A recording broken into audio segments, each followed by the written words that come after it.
বন্ধুগণ, সবাইকে নমস্কার। আজকের আমি রান্না করব মুরগির মাংস।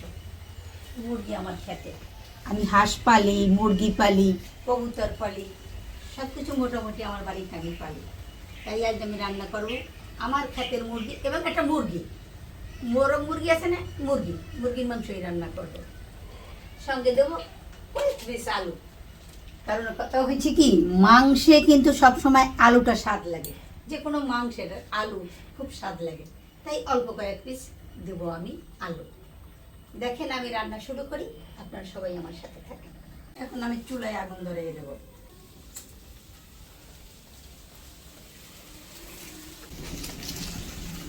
চুলায় আগুন ধরেছি, এখন আমি কড়াইটা চুলার উপর দিয়ে দেবো।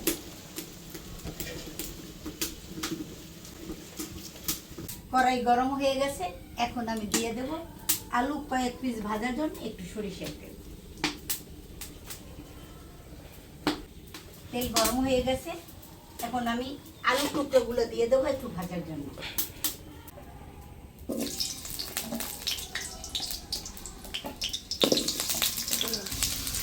আলুগুলি ভাজার জন্য দেবো অল্প কিছু, সঙ্গে দেবো একটু হলুদের গুঁড়ো।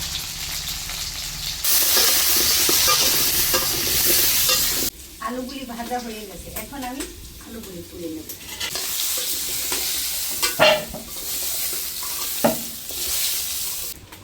এখন আমি মাংস কষাবার জন্য দিয়ে দেবো পুনরায় সরিষার তেল। এখন দিয়ে দেবো 2টা শুকনো মরিচ, দিয়ে দেবো একটা তেজপাতা,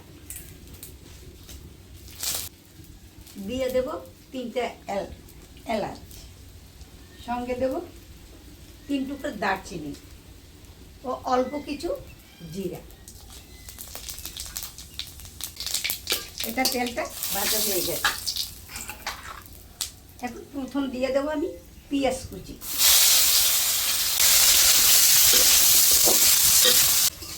এখন দিয়ে দেবো আদা বাটা,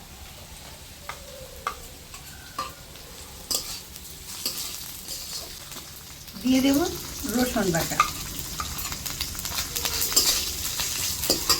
আর জিরা ধনিয়া মিশানো বাটা একসাথে দিয়ে দেব।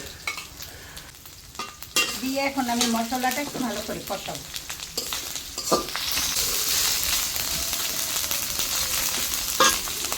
এখন দিয়ে দেব স্বাদ মতো লবণ। লবণটা দিলে সমস্ত কিছুই নরম হয়ে যায়।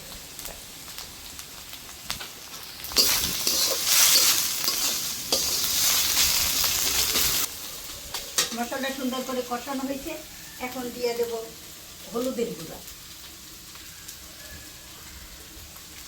পরিমাণ মতো, দিয়ে দেব মরিচের গুঁড়া,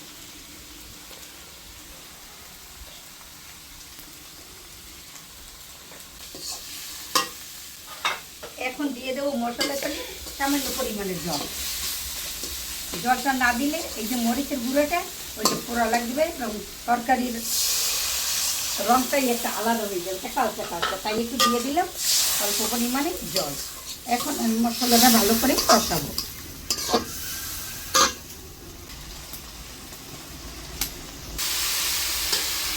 মশলাটা কষানো হয়ে গেছে, দেখেন তেলটা উপরে ছেড়ে গেছে, কিছু সময় ভিতরে তেল আছে। এখন আমি মাংসগুলি দিয়ে দেবো।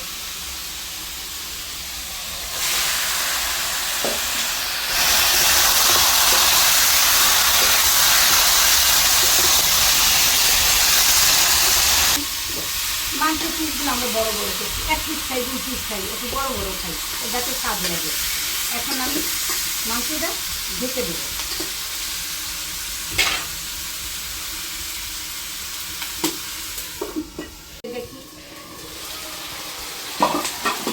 মাংস আমার কষানো হয়ে গেছে, এখন আমি এই আলু ভাজিটা এর উপর দিয়ে দিই।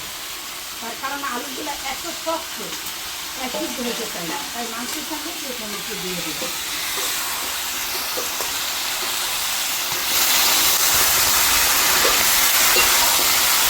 এখন দিয়ে দেবো গরম জল।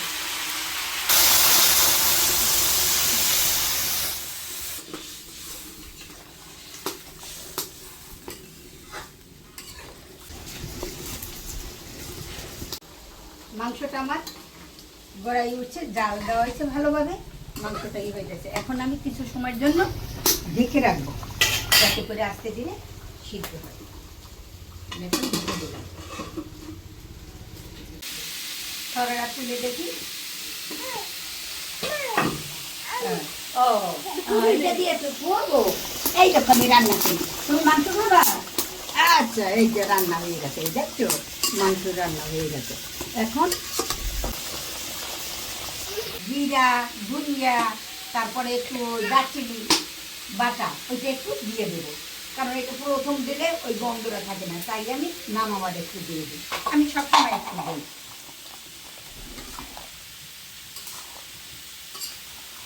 একটু জাল দেবো এবং ছড়াটা দিয়ে একটু ঢেকে দেবো। তুলে তুলে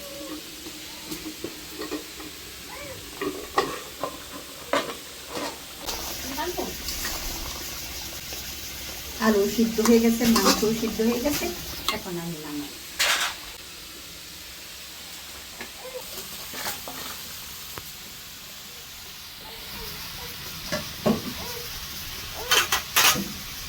বন্ধুগণ, মাংস রান্না করে ফেলছি, দাওয়াত রইল।